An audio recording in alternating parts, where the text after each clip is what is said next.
थोड़ा प्रेम से बोलेंगे ओम नमो भगवते वासुदेवाय। देखिए मित्रों, एक बहुत सुंदर पुस्तक है श्री नारायणीयम, गीता प्रेस से प्रकाशित होती है। इस पुस्तक के माध्यम से मैं आपको 20 श्लोकों में पूरे रामायण का दर्शन करा दूंगा। वैसे तो ये पूरी नारायणीयम केरल के एक कवि हैं, उन्होंने श्रीमद् भागवत महापुराण को अपने अनुसार अपने शब्दों में इस किताब में प्रस्तुत किया है।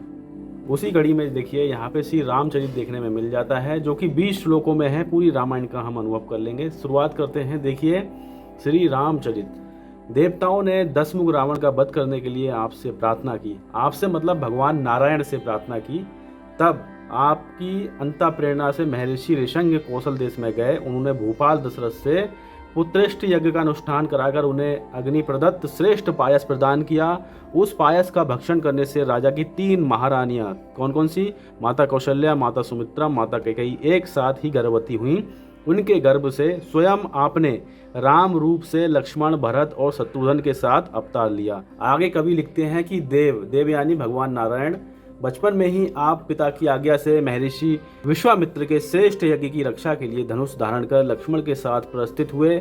मार्ग में मुनि द्वारा उपदेश दिए गए 2 मंत्रों, बला और अति बला नामक 2 विद्याओं के प्रभाव से आपका सारा मार्गाश्रम शांत हो गया। आपने मुनि के आदेश से मनुष्यों की रक्षा के लिए बाणों द्वारा ताड़का की देह चीर डाली।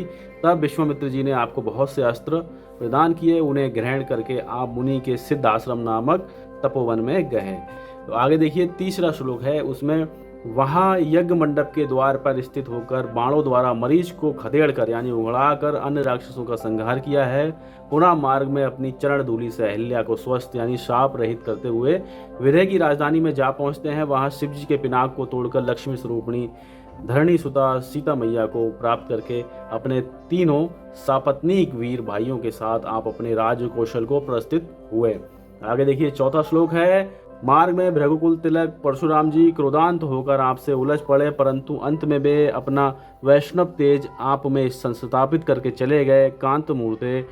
तब आप अयोध्या को गए और वहां प्रियतमा सीता जी के साथ सुखपूर्वक निवास करने लगे। तदनंतर एक समय जबकि भरत शत्रुघ्न के साथ अपने मामा के घर गए हुए थे, पिता दशरथ जी ने आपका अभिषेक कार्य आरंभ किया, परंतु कैकेयी राजकुमारी कैकेयी ने उसमें विघ्न डाल दिया। तब पिता के आदेश से आप भाई लक्ष्मण तथा पत्नी सीता के साथ धनुष धारण करके वन में जाने को प्रस्थित हुए। मार्ग में साथ चलते हुए पूर्ववासियों को रोककर निषाद राज के घर जा पहुंचे। वहां जटा चीरधारी होकर आपने नाव से गंगा पार करके मार्ग में महर्षि भरद्वाज के निकट जाकर उन्हें नमस्कार किया है और उनकी कथनानुसार आप गिरिराज चित्रकूट पर अतिशय सुखपूर्वक निवास करने लगे। अब देखिए 6ठा श्लोक है, जिसमें वहां भरत के मुख से अपने पिता दशरथ को पुत्र विरह से खिन्न होकर स्वर्ग हुआ अर्थात मृत्यु को प्राप्त हुआ सुनकर आप दुखाविवित हो गए।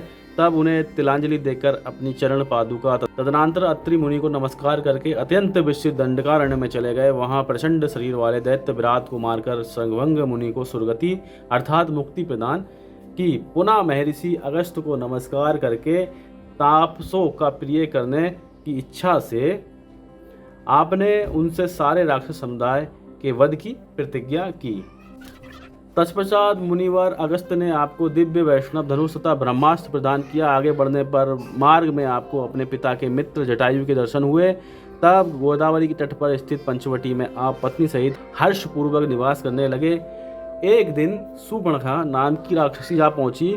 आपको देखकर कामदेव की वशीभूत होने से उसका धैर्य छूट गया। उसने आपसे प्रार्थना की, परंतु उसे सहन ना करके आपने सुपर्णखा को सुमित्रा कुमार लक्ष्मण जी के पास भेज दिया। लक्ष्मण जी ने अतिशय क्रुद्ध होकर उसकी नाक काट ली। तब वह अपने भ्राता खर के पास पहुंचती है। सुपर्णखा की वह दुर्दशा देखकर रुष्ट शिष्ट खर, दूषण और त्रिशिरा आप पर टूट पड़े। आप पर मतलब नारायण भगवान पर टूट पड़े। तब आपने उन्हें उसी क्षण 10,000 से भी अधिक राक्षसों सहित मृत्यु के हवाले कर दिया। आपके उत्साह और तेज को कोई क्षति नहीं पहुंची। अपनी सहोदरा शूर्पणखा द्वारा बताए गए वृतांत से विवश हुए रावण के आदेश से मरीच माया मृग बनकर सीता जी के सामने गया। उसे देखकर सारस के से नेत्र वाली सीता जी ने उसे प्राप्त करने की इच्छा प्रकट की। तब उसका पीछा करते हुए आपने उस पर एक बाण द्वारा चोट की। मरते समय उसकी कपट भरी पुकार सुनकर जिसने आपके अनुज लक्ष्मण को भेज दिया था, उस सीता को रावण हर ले गया।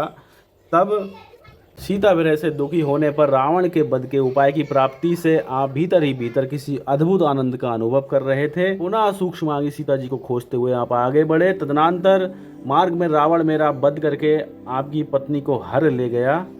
यूं कहकर जटायु के स्वर्ग चले जाने पर आपने अपने स्वयं जटायु का प्रेत कार्य संपन्न किया। फिर अपने को पकड़ने वाले राक्षस कबंध को मारा। तत्पश्चात सबरी से मिलकर आप पंपा तट पर पहुंचे। वहां वायुपुत्र हनुमान जी से भेंट हुई, जिससे आपका मन अत्यंत हर्षोल्लासित हो उठा। बाताल एश मेरी रक्षा कीजिए। यहाँ तो देखिए 10 श्लोकों में आदि रामायण का वर्णन है। आगे 10 श्लोक देखिए। यहाँ से देखिए सुंदरकांड की तरह बिल्कुल प्रारंभ होता है। कवि लिखते हैं कि तत्पश्चात हनुमान जी ने आपके साथ सुग्रीव की मित्रता कराई। तब आपने पैर के अंगूठे के बल से दुदुम्बी के शरीर को दूर फेंककर एक ही बाण से 7 साल वृक्षों को काट गिराया। यानी 7 जो शाल एक ब्रिड है उसके वृक्षों को काट दिया। पुनः आपने सुग्रीव का वध करने के लिए उदत अतुल बलशाली बाली को कपट वृत्ति से मारकर स्वयं विरह से बेहल हो मतंग मुनि के आश्रम के निकट वर्षा काल व्यतीत किया। तत्पश्चात लक्ष्मण के कहने से भयभीत होकर साथ जाते हुए सुग्रीव ने रीछों तथा बानरों की सेना इकट्ठी की, जो शीघ्र ही दिशाओं में सीता की खोज के लिए उदत थी। उसे देखकर प्रसन्नचित हुए आपने वायुपुत्र हनुमान जी के हाथ में अपनी अंगूठी तथा संदेश प्रदान किया। तब उस कपिदल ने प्रयास पूर्वक प्रत्येक मार्ग में आपकी प्रियतमा का अन्वेषण करना आरंभ किया। तत्पश्चात आपका वृतांत सुनने से जिसके पंख निकल आए थे, उस अतिशय वेग पूर्वक उड़ने वाले संपाति के कहने से जिसने समुद्र को पार कर लिया और नगरी के भीतर घुसकर जानकी का दर्शन करके उन्हें अंगूठी प्रदान की, अशोक वाटिका को नष्टभ्रष्ट किया, रण में अक्ष कुमार का कचूमर निकाला तथा ब्रह्मास्त्र का बंधन स्वीकार किया। उन हनुमान जी ने रावण को देखकर और लंका को जलाकर तहस नहस करके शीघ्र ही लौटकर आपको चूड़ामणि समर्पित की। तब आप सुग्रीव अंगद आदि प्रबल बानरों की महती सेना से भूतल को आक्रांत करते हुए वहां से चलकर समुद्र के तट पर आए। वहां राक्षस राज रावण का छोटा भाई विभीषण आपकी शरण में आया और एकांत में उसने आपको शत्रु का वृतांत कह सुनाया। तब समुद्र से प्रार्थना करने पर अपनी प्रार्थना के विफल होने के कारण क्रुद्ध होकर आपने अग्नेयास्त्र का प्रयोग किया। उसके तेज से भयभीत होकर समुद्र प्रकट हुआ। तब उसके कथनानुसार आपको समुद्र के मध्य से मार्ग प्राप्त हुआ।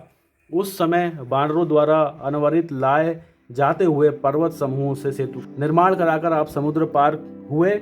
वहां युद्ध में डांड, नख, पर्वत शिखर, शिला और साल वृक्ष ही जिसके आयुध थे, अपनी उन सेनाओं द्वारा राक्षसों को रौंद डाला। तत्पश्चात जब लक्ष्मण सहित आप समर भूमि में इंद्र को जीतने वाले मेघनाथ के साथ जूझते हुए परम पराक्रम प्रकट कर रहे थे, उसी समय राक्षस ने आपको वेग पूर्वक नागास्त्र से बांध दिया। तब पक्षीराज गरुड़ की पांखों के वायु से आप मुक्त हुए। उस संग्राम में जब मेघनाथ के शक्ति प्रहार से सुमित्रा कुमार मूर्छित हो गए, तब हनुमान जी द्वारा लाए गए पर्वत की औषधि के सूंघने से उन्हें पुनः जीवन प्राप्त हुआ। तत्पश्चात लक्ष्मण जी ने कुमार की प्रशंसा करते हुए मेघनाथ को काल के गाल में भेज दिया। तब विभीषण के बताए हुए मार्ग से माया के शुद्ध हुई सेनाओं के स्तंभन को आपने दूर किया। इसी समय धरातल को कांपता हुआ तथा सारी बानरी सेना का भक्षण करता हुआ कुंभकर्ण आ डटा। तब आपने उसका संहार कर डाला। तत्पश्चात जंबासुर के शत्रु इंद्र ने अपना रथ और कवच आपके पास भेजा। उन्हें ग्रहण करके आप रावण के साथ युद्ध करने लगे। उस संग्राम में आपने ब्रह्मास्त्र द्वारा उसके सिर समूह को काट डाला और अग्नि परीक्षा द्वारा शुद्ध हुई सीता को ग्रहण किया।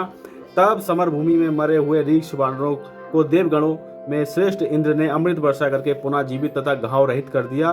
तब आप पत्नी तथा अनु सहित उन रीछ वानरों के झुंड को तथा लंकापति विभीषण को साथ लेकर पुष्पक विमान द्वारा अपने नगर की ओर प्रस्थित हुए।